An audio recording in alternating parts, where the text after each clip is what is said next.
ولا الی عاق والدیہ، اسی طرح جو والدین کے نافرمان ہوں ان کی بھی مغفرت نہیں ہوتی۔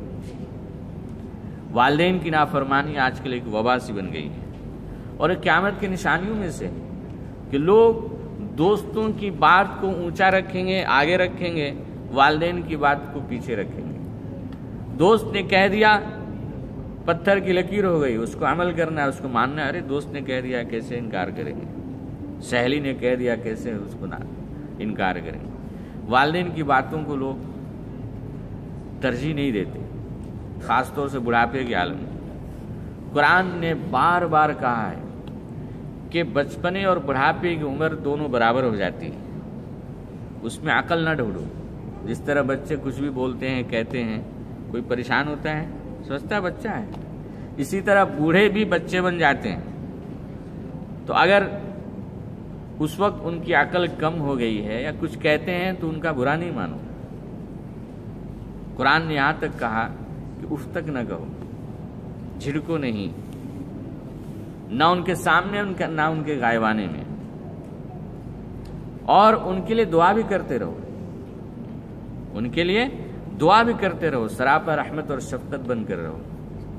قرآن نے یہاں تک بات کہی۔ حضور نے فرمایا کہ ماؤں کے پیروں تلے جنت ہے، یعنی ان کی خدمت میں، ان کی بات ماننے میں، ان کی خوش رکھنے میں اللہ نے اپنی رضا رکھی ہے اور جنت رکھی ہے۔ ہمیں یہاں وہاں ڈھونڈنے کی ضرورت نہیں ہے۔ ان کی خدمت کریں، ان کے ساتھ حسن سلوک کریں، ان کو خوش رکھیں، اللہ تعالی ہمیں جو ہے عطا فرمائیں۔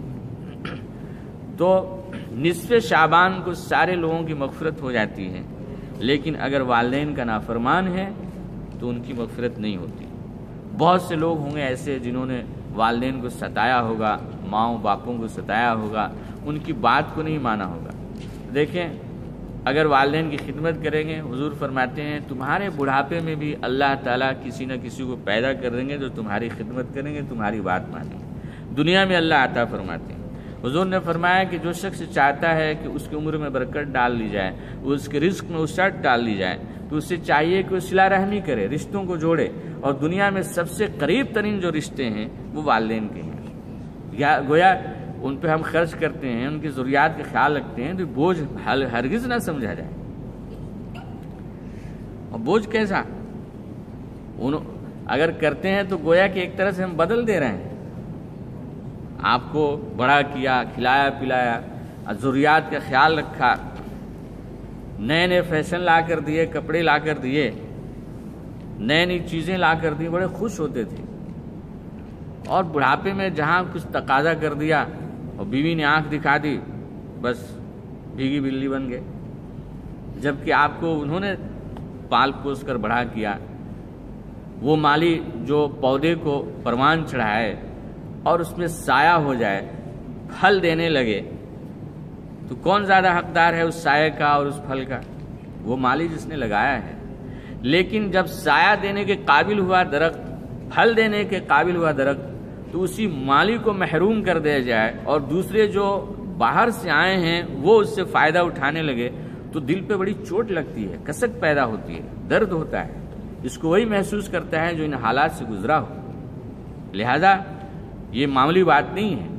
لہذا جانے انجانے میں اگر کوئی ایسی حرکت یا خطا یا غلطی ہوئی ہے تو کم از کم شعبان اور نصف شعبان کو توبہ کر لینا چاہیے، استغفار کر لینی چاہیے کہ جانے انجانے میں ہم سے خطائیں ہوئی ہیں، تو اللہ تعالیٰ اس کو معاف کرے تو معافی ہو جائے گی۔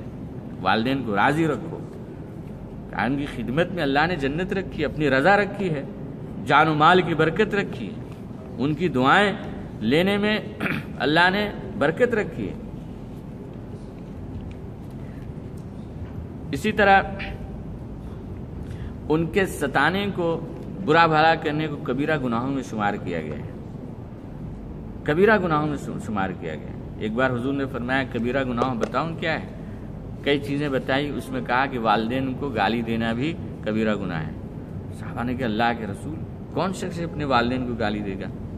تو حضور نے کہا کہ کبھی ایسا ہوتا ہے کہ تم نے کسی اور کے والدین کو برا بھلا کہا، گالی دی، اور پلٹ کر اس نے تمہارے والدین کو گالی دی، تو گویا کہ تم نے اپنے والدین کو گالی دی۔